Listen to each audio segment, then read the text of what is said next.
And then welcome everybody. Renee, would you mind introducing yourself to everybody? Sure. Renee Bolio Banks and Digital Cause Dragonashimong. My English name is Renee Bolio Banks. Kasagaspa Jamaica Gandunjiba. I'm from the Leech Lake Nation. I'm a Gizian and Dudane, the Eagle Clan. And I've been in NACC for a little over 5 years. I'm the elder in residence, and I just love working at NACC. Me good.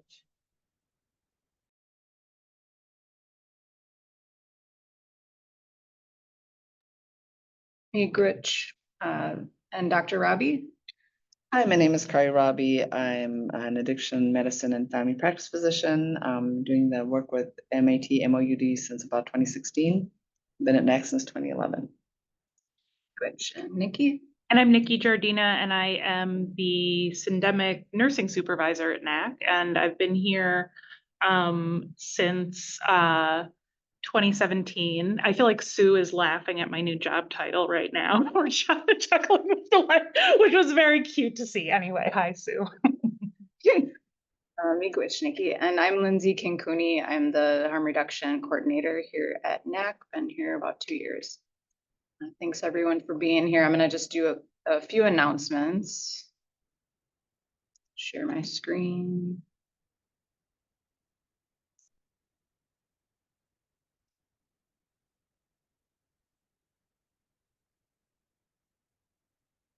All right, so welcome. This is the Midwest Tribal Echo. This is the Opioid Use Disorder Education and Treatment series. Today, we welcome Alice Lehman, and she will be talking to us about community engaged syphilis prevention among American Indian populations. A little bit about NACC. If you don't know us, we are an FQHC located in South Minneapolis in the urban indigenous community right on Franklin Avenue. This is a list of our full spectrum services and our website down at the bottom if you'd like to learn more. This now is a slide of our current open positions at NACC. So again, if you go to the website at the bottom, go to the job section, you're welcome to read about these positions that are open. Some session guidelines. Please know protected health information during the session. We love to see your faces, so if you're willing and able to turn your camera on, please do. If you could just let me know who you are in the chat, and I can send you out recordings and information about upcoming sessions. This is a list of other echoes that cover similar topics on OUD. Hennepin Healthcare has several echoes. Indian Country Echo is another great resource, and Stratus Health. And then some announcements. We are currently not offering CMEs for these sessions, but we are exploring options to continue to do that service, and we'll definitely keep you posted as soon as that's available to us again. And then next session will be December 4th, and it's an update on the Facebook study for women in recovery from opioid use disorder. And then I think this is it. The case presentations, if you have any to share, my email address is on this slide. Please feel free to contact me. They make for great discussion. And I think that's it for me. So I'm going to stop sharing and hand it over to Alice. Welcome, Alice. Thank you, Lindsay, and everyone for creating space for me to talk about this today. And really, I'm going to be talking a lot about kind of what I've learned over the last 2 years, and a lot of it is from working in the community and among some of the people here. So let me share my screen.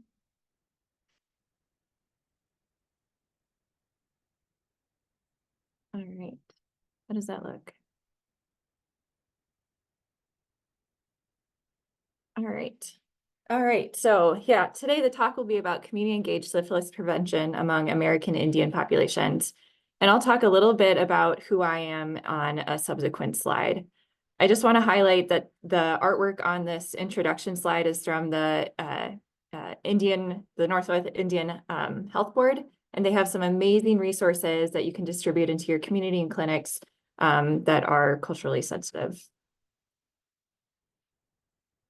And then I do want to acknowledge all the people that I've been working with over the past 2 years and that have taught me lots of things and supported this work. And the objectives of this talk are to understand the evolving epidemiology of syphilis in the United States and in Minnesota, explore the findings of some of the focus group work that we've done in northern Minnesota, understand how point-of-care syphilis diagnostics can be used in community settings, and then start to explore what a harm reduction model for syphilis prevention might look like. So a quick look at why I think about this a lot. I am an infectious disease doctor in training at the University of Minnesota, but I've done all of my medical training here in Minnesota. And in medical school, I was actually connected to a community organization called FEDS, which is run by the Department of Indian Work, where we get together every month to have dinner together and talk about our food and our culture. And then I got to do glucose testing. And this is an organization that I've stayed close to over the years. And then throughout my medical training, I've had the privilege to work in different settings in South Dakota, including Rosebud Indian Health Center, and then more recently working with the Wagner Indian Health Center and some hepatitis C stuff. But you'll see kind of in the upper right-hand corner there, a lot of community organizations as well as public health organizations have been helpful in thinking about this, how to better address this syphilis epidemic. And I do want to point out that I'll be going over a lot of epidemiology, but the American Indian Alaska Native classification used in public health surveillance largely underestimates persons who identify as Indigenous or Native. And I think that's something that people who work in these spaces and places recognize. But as we walk through the numbers, I think about how this may impact advocacy and policy and funding opportunities as well.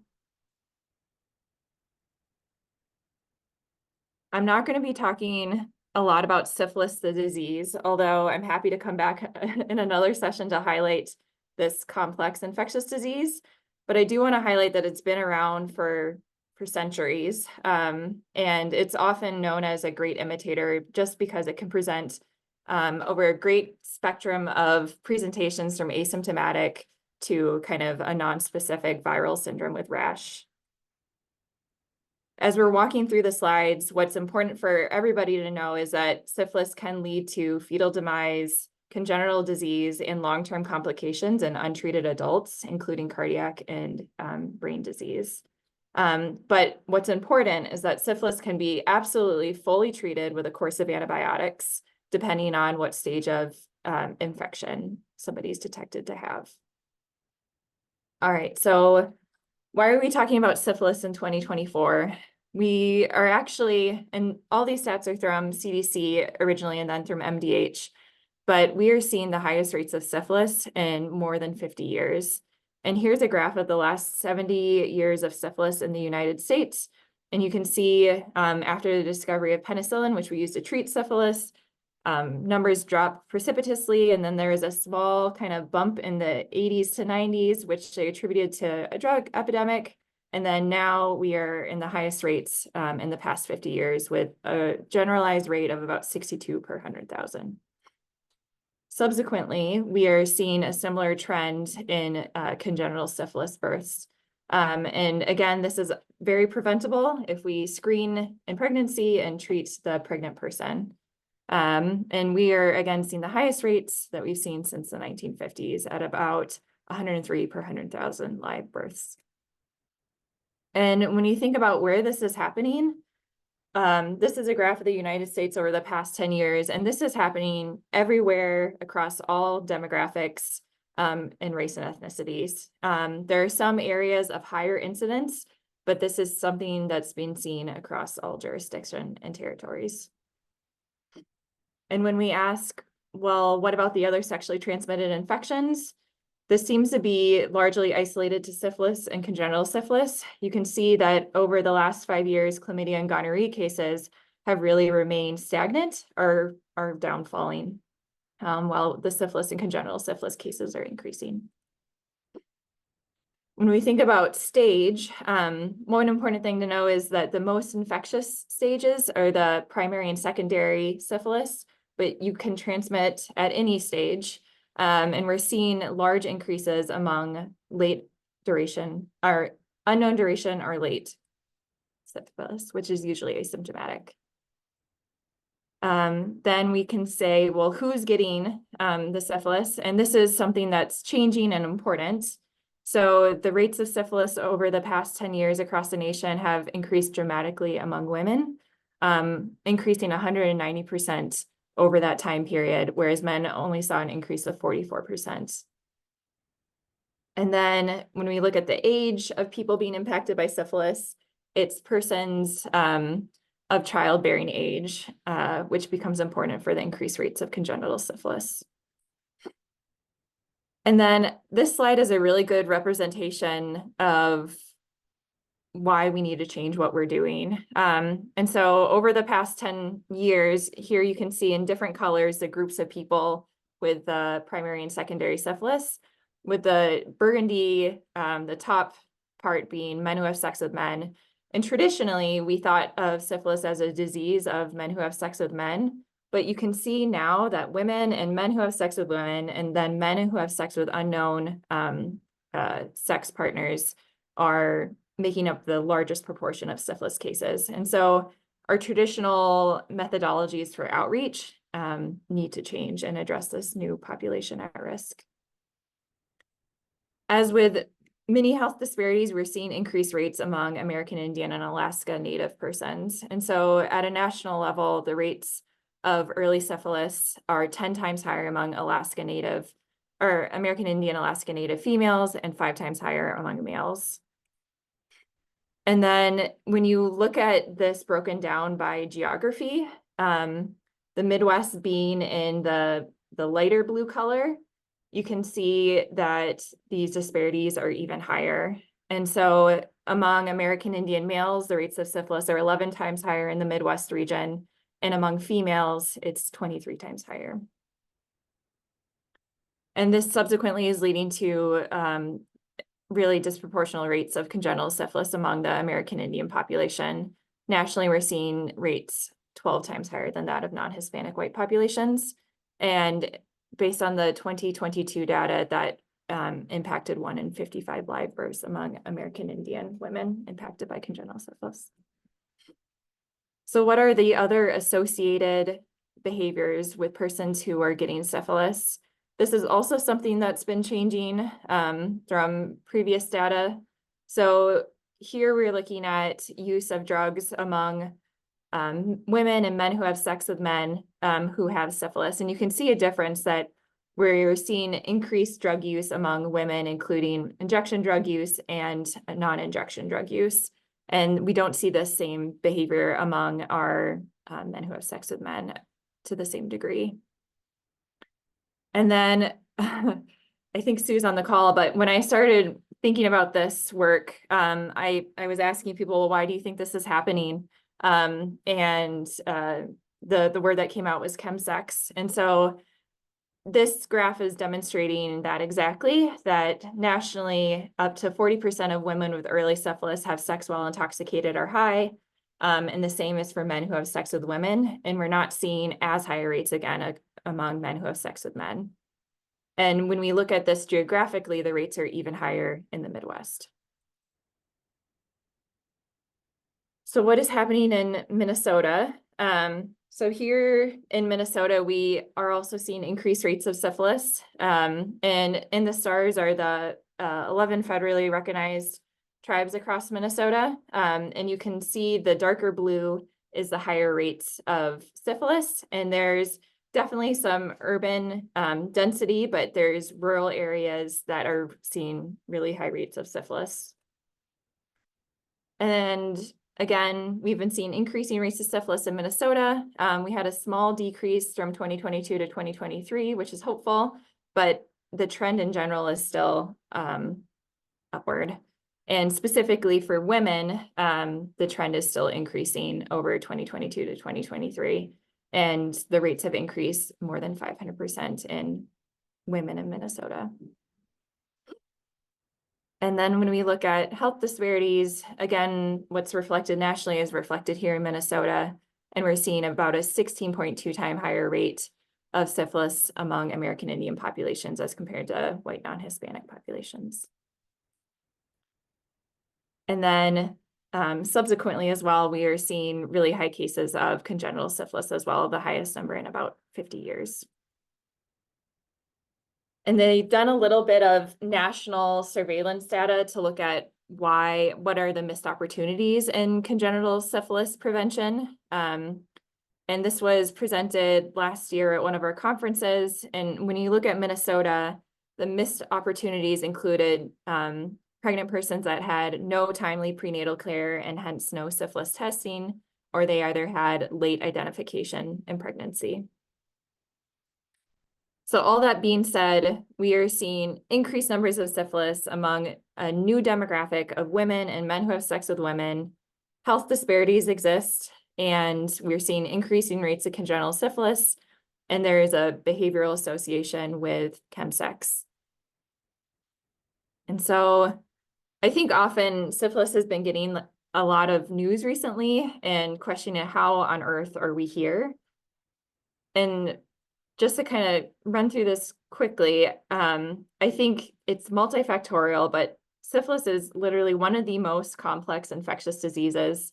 This is a graph of disease progression in an untreated individual. And as you can see, there's multiple different stages, multiple different symptoms, and different manifestations over time. The other thing that makes this really challenging is that the testing for syphilis is complicated and takes more than 24 hours to return traditionally. And this usually involves a two-tiered test, a screening test, and then a confirmatory test. And there's different modalities to do this. And then, as described in the epidemiology, we're seeing increased incidence of syphilis in populations that have barriers accessing healthcare. And finally, kind of access to timely public health data to make informed system level changes can be challenging. So all that being said, syphilis really is a complex public health issue rooted in structural determinants of health, socioeconomic determinants of health, circumstantial conditions, and healthcare system limitations.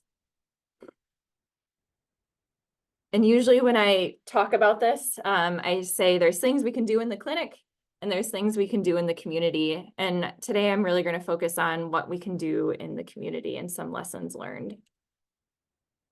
And this work all started with trying to understand what is being talked about in Indian country in northern Minnesota. So we held 3 focus groups across northern Minnesota, one in Beltrami County and then 2 in St. Louis County with the help of community organizations. And we recruited persons who identified as American Indian, and we sat down and we had a dinner together and we talked about sexually transmitted infections, sexual health, prenatal care, and substance use. And I'll just kind of walk through a couple of the lessons that were prominent from this work. Overall, it's clear that no one knew that syphilis was increasing. Many had heard of syphilis before, but thought it was an infection of the past, and that when we asked them to describe what syphilis looked like, no one really could describe what the symptoms included. And then over these next couple slides, we have in orange kind of the theme that we found in these conversations, and then some quotes from participants that you can read through. Much of the discussion around sexually transmitted infections fell into a culture of STIs that seemed like something where young people and young adults felt like they had to participate in to be cool. And the conversations did differ by gender. And often this was something where it was cool and no big deal among men, whereas there's a lot of shame and stigma associated when women would get infected and a lot of blaming of women. When we thought about pregnant persons who use drugs, really the message we got from people is that shaming was coming from everywhere, internalized shaming, relative shaming, community shaming, and then a huge like medical system shaming and mistrust, which I won't dive into, but relates to generational traumas and policy. Some of the positives that we learned was they were really in tune about increased screening opportunities And so many talked about not remembering being screened for syphilis ever, but if they were screened for syphilis and other sexually transmitted infections, it's often when something was wrong, either when they were getting seen for another cause or they were in trouble or in jail. They were very interested in pop-up health events, which I know many on this call have been a part of, in addition to normalizing screening. There was a huge role for women to be role models. So women both served as information sources that were trusted in the community, but also helped facilitate provision of medical care and linkage to medical care. And that there was a lot of discussion about lived experience across the generations, and really a resilience that they are still here and they can serve as peer navigators. There was a lot of investment in the Indigenous culture and the values that they brought.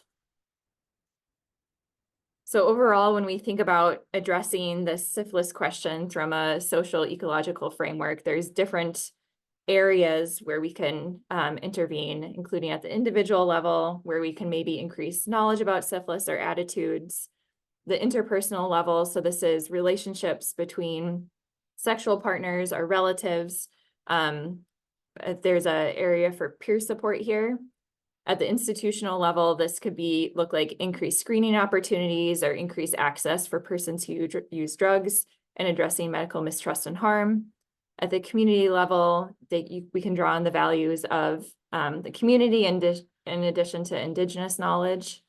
And then at the policy level, we have to be cognizant of the policy that can impact access to this as well, both historically and present day. And so I'm going to talk a little bit about an institutional level opportunity to work on this. So to provide an update about point of care syphilis diagnostics. So currently in the US, there are 2 available point of care syphilis tests. And by point of care, this is a test that can be done in a remote setting outside of a clinic by somebody who's trained to do so, and typically requires a finger poke and a capillary draw, and then it's put into this little device down here and it can tell you a positive or a negative. So the 2 that are available for clinical use in the US currently is the syphilis health check. All point of care tests detect treponemal antibody. And so this will be positive both in a new infection and an old infection. It's something that if a client had previously been tested positive and treated for syphilis, they will remain positive for most likely the rest of their life. Here's the cost laid out here, so not too expensive, and then some data about the sensitivity and specificity. And overall, like I said, this is something that can be done at health events and in community settings. And this just walks through what it looks like. And then the results come back in about 10 minutes. This was actually from a community event about a year ago where I was doing some of the syphilis health check tests. And you can see here what a negative looks like on the right, and the control is slightly positive. And then here you can see a positive where the control is positive, and then the T, or the second level, is a little bit positive. And this was actually in somebody who had been treated for syphilis before. And then the second test available is actually a combined test. And so this test for both HIV and syphilis. And this one's a little bit more expensive. And you have to purchase this little blue thing to help interpret the findings as well, which can make it easier when you have, for example, this faint line on the other syphilis health check. And that's just what it looks like to use. And overall, these syphilis tests are pretty sensitive and specific. Outlined in red here, the dual test is about 90% sensitive, so it's picking up a lot of positives, and then the syphilis health check is 96% sensitive. And the specificity, so how good it is at a true negative being a negative is pretty good. So some things to keep in mind about point of care syphilis tests are that, again, they cannot differentiate between new or old syphilis in somebody that has been previously treated for syphilis. And if you look here, they may miss really early infection. So where can you use point of care tests, or where might it be good? And the CDC has recommended some specific settings. So amongst populations where there's rapidly spreading syphilis, and they identify populations including American Indian, Alaska Native, Black or Latino, heterosexuals, and cisgender women, and then populations that have barriers to care. And I think one thing to also consider when you're thinking about point of care syphilis testing is screening for the stage of disease, in addition to screening for any neurologic symptoms. And then ideally, the point of care test is paired with access to rapid treatment as well. And there's some models in Indian country via IHS where they give presumptive treatment out in the field. And I know Hennepin Healthcare Street Outreach Team had been doing this as well. And then kind of the new thing on the market, which will be available in drugstores, is a syphilis diagnostic that people can do in their where they live by themselves without a facilitated by a community health worker or in a medical center. And so this is known as a first to know syphilis test. And it works similarly. So the person is instructed to kind of poke their fingertip, clean it, and then use this little testing device to kind of capillary draw up their blood and wait 15 minutes, and they can get a result if they'll test positive for syphilis. This has pretty good positive predictive value and negative predictive value. I think one area that is still up for question is who will use these tests, and then what happens if they're positive. And I just copied and pasted the instructions in the test of what it looks like for clients who use this. And it says, please seek confirmation of result with your doctor. And if not, please reach out to public health, and here's a directory. And so I think that's a big ask for persons to do. And so I want to take the next couple minutes to explore what syphilis testing might look like in a harm reduction model. And I'll just say that this has been something that the CDC has thought is a good idea. And so as we've been seeing these increased rates of syphilis over time, they've really identified that any healthcare opportunity is an opportunity to prevent syphilis. So maternal child health programs, jail intake settings, emergency departments, and then syringe service programs. And I want to talk a little bit more about what that might look like. And so as many of you know, syringe service programs differ across the country in their connection to medical care, public health, and funding streams. And so this might either be an independent syringe service program with or without federal funding or state funding or foundational funding. And so they're not connected to a medical institution, and they're not connected to a public health agency. And then there's syringe service programs that are connected to a medical system or medical care area, which can help facilitate treatment and other opportunities. And then there's syringe service programs that are run by public health agencies across the nation. NACC is an organization that helps supply syringes and other equipment to syringe service programs. And they actually have a map of all the syringe service programs that they know of in the United States. And then you can filter through and look for what services they provide. And they update this every 6 months. And when we look nationally at which syringe service programs are doing sexually transmitted infection testing, it's about a third of them report that they're doing it. But this might include just urine test or a self swab. But the challenging thing about syphilis is it requires a finger poke or a blood draw. So it's really unknown if these organizations are taking on syphilis testing.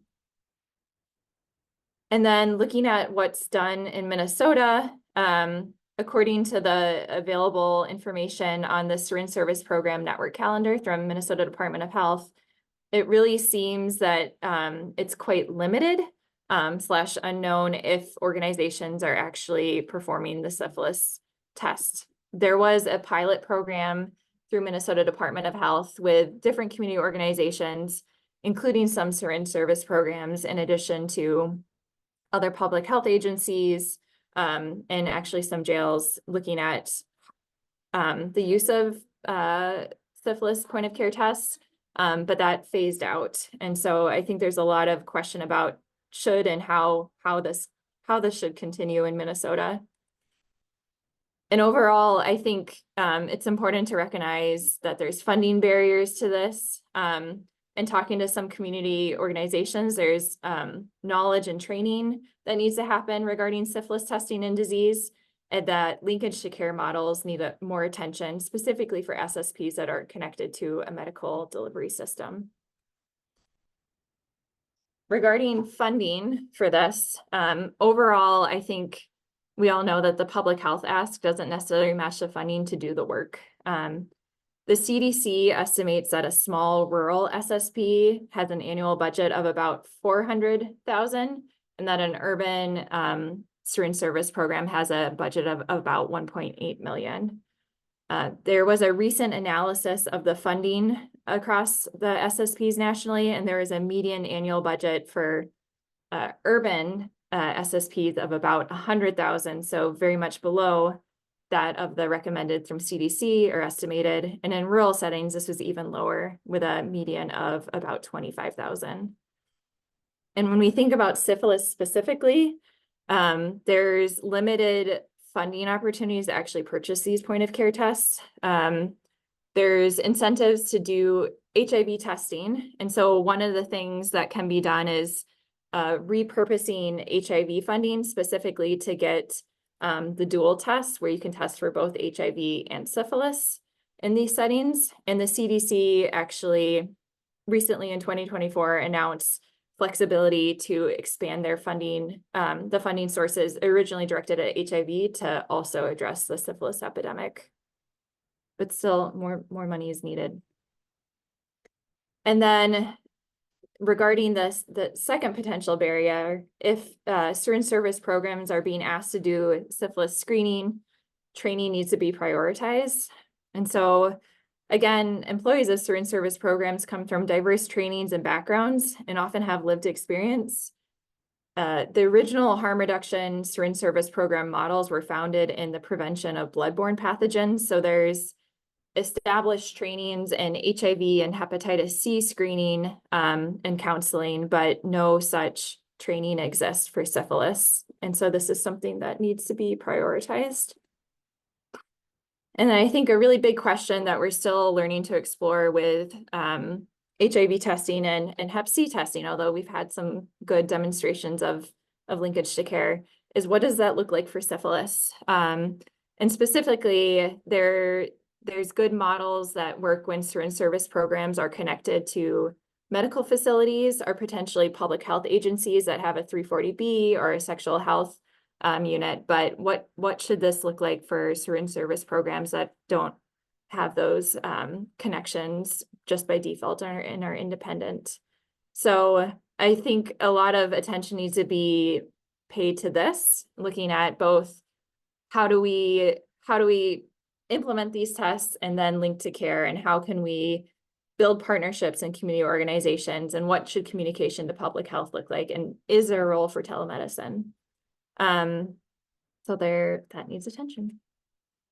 And that's actually something we're hoping to work on with community organization Harm Reduction Sisters up in Duluth. And so we're hoping we have a lot of tests from the First to Know, the self-test, and we're hoping to develop a training for syphilis screening that is informed by the employees of Harm Reduction Sisters, and then hopefully make this publicly available, and then offer testing in different modalities, either at walk-in, in a remote setting in a van and at health events.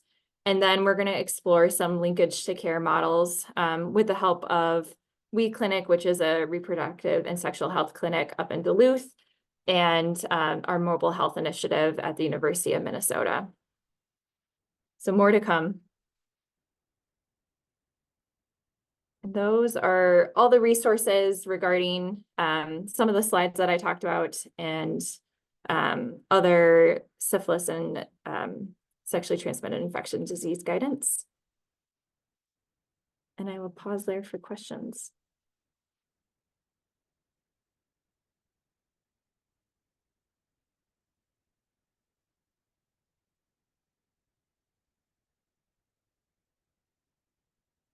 Thank you. Thanks, Alice. I think we had a question here.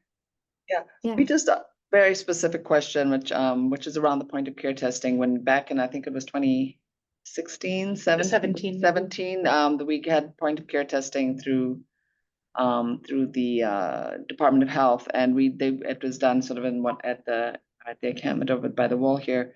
And there was a lot of false positives with that testing, and which I think in and of itself, but I think that we were not aware that there were a lot of false positives with that testing. So a lot of people kind of did get treated without and then, yeah. So I guess that was my question about the point of care testing. Is this different testing? And can we turn off the slide? Yeah, we can turn off the slide. Thank you. Yeah, and so I actually heard that recently from We Clinic too, when we were talking, because they piloted the syphilis health check at a community event a couple of months ago, and they had a bunch of false positives, and they confirmed rapidly with a confirmatory test as well, and they were confirmed false positives. So I don't know if somebody's talking there. So the mechanism of what it's measuring is the same, and each test does vary a little bit in their sensitivity and specificity. The newest test, and I can send it to the group, talks about cross-reactivity with other antibodies. So it actually did some measuring with common other proteins that may cause false positives.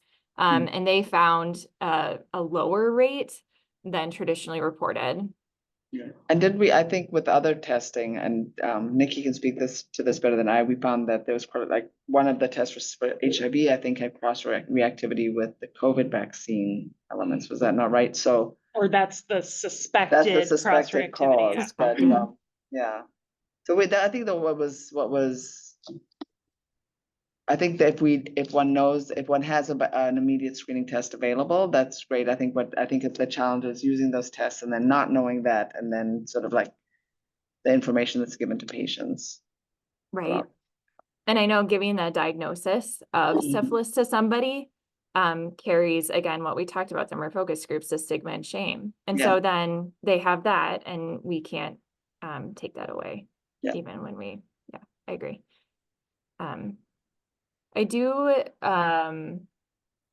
I would be curious if you reached out to the company when you saw with the dual test about the reaction with the vaccine to see if they said anything in response to that. Oh, well, and that wasn't a dual test. No. That was just just HIV. So sorry, nothing about any syphilis. I was just talking about cross-reactivity in general and things that can cause it. Yeah.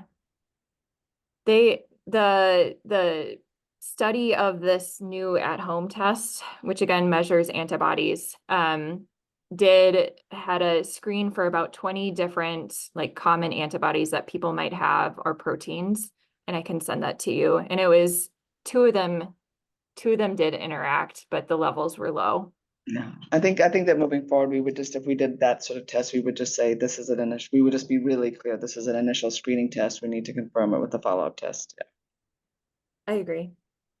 I do think for the challenge does come as in the example you gave with persons that are mobile and not living in the same spot. So really balancing the role of presumptive treatment in that setting versus kind of wait and that's exactly what testing. happened. And so we had some people that were unsheltered, and I think at least 2 of the people test positive. We never saw them again, so they're out there somewhere thinking, as far as we know, thinking that they have syphilis. But then Yeah. also a lot of people got bicillin. Yep. Who then wound up not having syphilis. Well, so. that's both things, Yeah. right? Both of those things. Which, when you have shortages of bicillin, which is better now, it's a hard decision to make. And I'm curious how you made that decision. Was it shared decision making with the client, or was Yeah. it? Okay. I think shared decision making, taking into account like the difficulty in follow up with those, the uncertainty that we're going to be able to see those patients again for follow up, and sort of talking through that with them as well. And they all, chose to get that. There's an interesting comment. I don't know, Claire, if you want to share. Yeah, hi, I'm Claire. I'm the hepatitis C epidemiologist for the state of North Dakota, but we do have a syndemic going on. The data is not very good. That chart you showed lower counts than we have, so we actually have much higher counts of syphilis than whatever that chart was. And so we basically partnered with GP Tech, which is a Great Plains Tribal Chairman's Epidemiology Center. We have a nurse that goes around to Indigenous patients in Bismarck. And basically, if they're positive, she has a cooler of bicillin and she gives it out. But sometimes, if they don't have a confirmatory, they do oral doxy. So it just ends up being like a doxy pep rather than using up bicillin. Than what they rather than using up bicillin. And then we have an SSP in Fargo. Our health units are not associated with the state. They use county dollars, so they are autonomous, so they're able to have SSPs. So our Fargo SSP does doxypep as well, depending upon rapids, because we really haven't been able to get confirmatories for our unhoused people sometimes. Yeah, and I guess we haven't had, I mean, even when we're offering doxypep as well, and where our perception is that it's very difficult for patients to take 14 days of doxycycline when they're unsheltered. And also just even doxypep as needed, they're finding we're offering it, but I don't, that would not be a treat. If they were positive for syphilis, I would be concerned that they would get the full course of treatment in that context.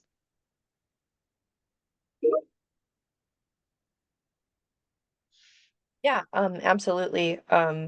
We found that unhoused people were able to take a full 14-day courses. I have unhoused people that are on HCV treatment on full courses of it and are able to finish it and be cured. So I have, I don't know what's different with us, but yeah, that's what we're doing. Yeah.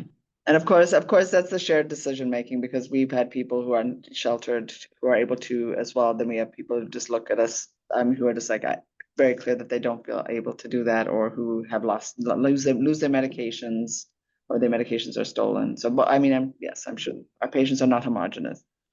No, and I will say you guys have way more sweeps than we do. So that's another like really key thing that I will give you guys that is part of that true. Point, yeah. shared decision making.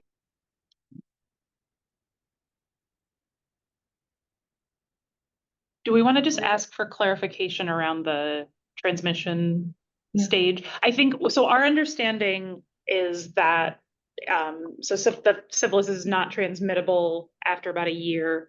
But we weren't sure if maybe you'd said something different, so just wanted to check about that.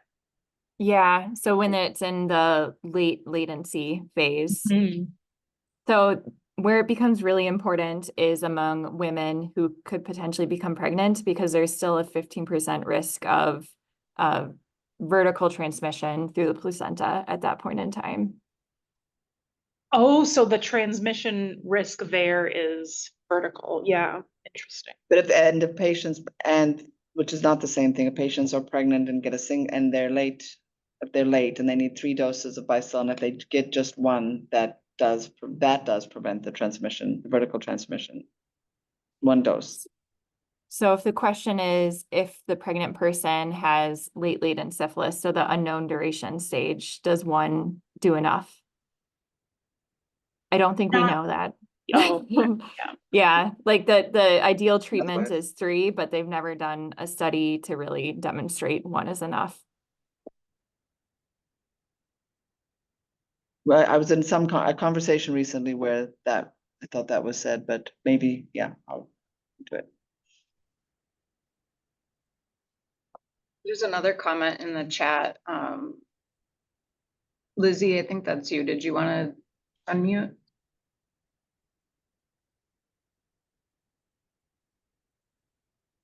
Otherwise, I can just read it. So I think in utilizing the rapid tests, it would be beneficial to partner closely ahead of time with the DIS, so meds can we access for previous records, and so patients can be followed. Absolutely. Yeah, I think that's like the ideal case scenario. And I know you guys have probably talked about your access to a DIS officer embedded in NACC before, which has been really beneficial. But certain organizations might have more difficulties with that public health communication, and how can that be better facilitated? And maybe even just sort of like if you're gonna have an event, sort of have somebody with like, know that who's gonna be available and have somebody to call like as you go into the event. Yeah. Yeah.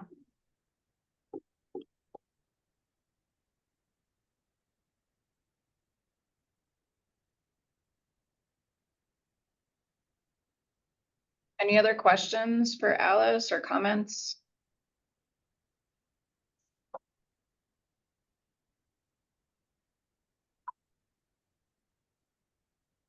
All right, well, I think we can wrap maybe a couple minutes early then. Thank you, Alice, for being here. I'll make sure. And did we talk about like getting it further sessions around syphilis? Oh, yeah, like a follow-up. Yeah. From Alice. Yeah, Alice, would you come? Sure. Probably No pressure. Um, Let me know what you want to talk about. Yeah, but I'd be happy to. Wonderful. Thank you.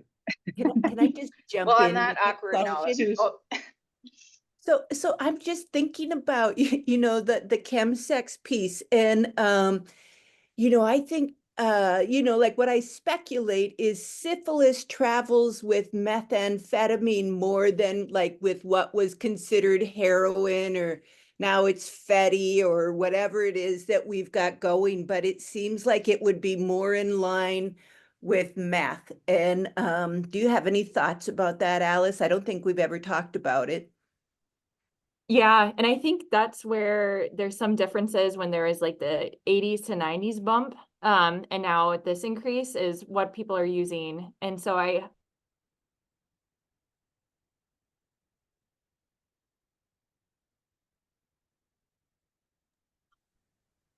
Alice, can you hear us? You're frozen right now. women nationally, and they found that trend was more favorable for methamphetamine over heroin use. Alice, would you mind repeating what you had just said? You had frozen for a minute. Oh, I said I agree with Sue. I think specifically methamphetamine stimulant use leads to the sexual behavior risk factors. And then there's some national data reflecting that in women, available from like 2018, that I can share around too. That makes so much sense. Mm-hmm.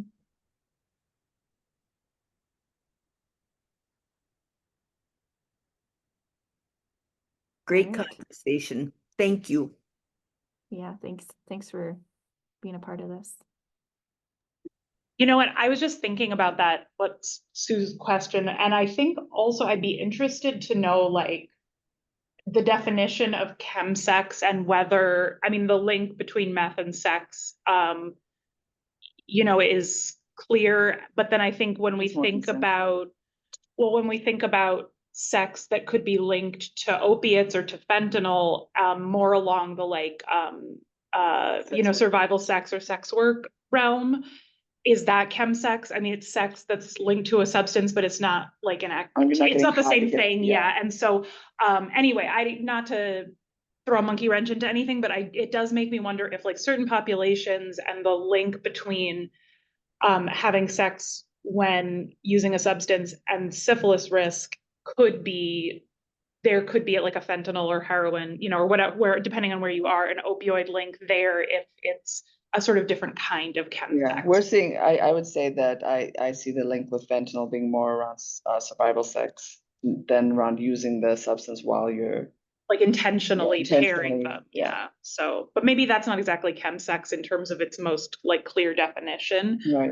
Oh, I But I think guess. that's chemsex, Nikki. All right, It definitely, I would say like Duluth has been such an opportunity to see how people move around and use different substances depending on the situation.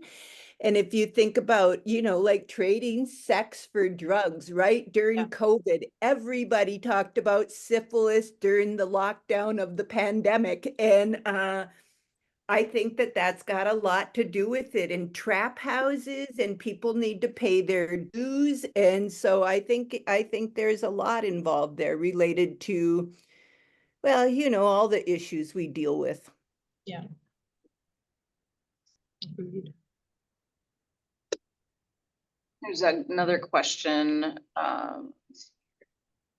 Yeah, the question Oh, about you- how oh, long there you go. before the home tests are available. So FDA cleared, and I know that I heard that they sent a shipment to Walgreens. I don't know where that is. And I think in the next couple of months, we'll see more of it. I wonder who's going to use it. Just like who is walking into a drugstore to pick up a syphilis test. Again, I don't know if it's going to be the populations that are at highest risk. Drugstore and pick up. Who can afford that is the question. Yeah, and it's like I think it's going for about $30 per test is what I heard. And that's a lot. Yes. Huh.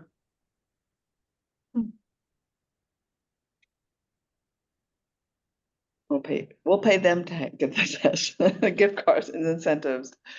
To like it better. Alice, would it be all right if I shared your slides with the group? Absolutely. Great. We'll be in touch. Thank you for agreeing to come back and share with us again. And thanks for being here today. Thank you, everybody. I hope you'll join us again. Our next session is December 4th. So hope you all have a great day. Thank you. Take care. Bye-bye. Bye.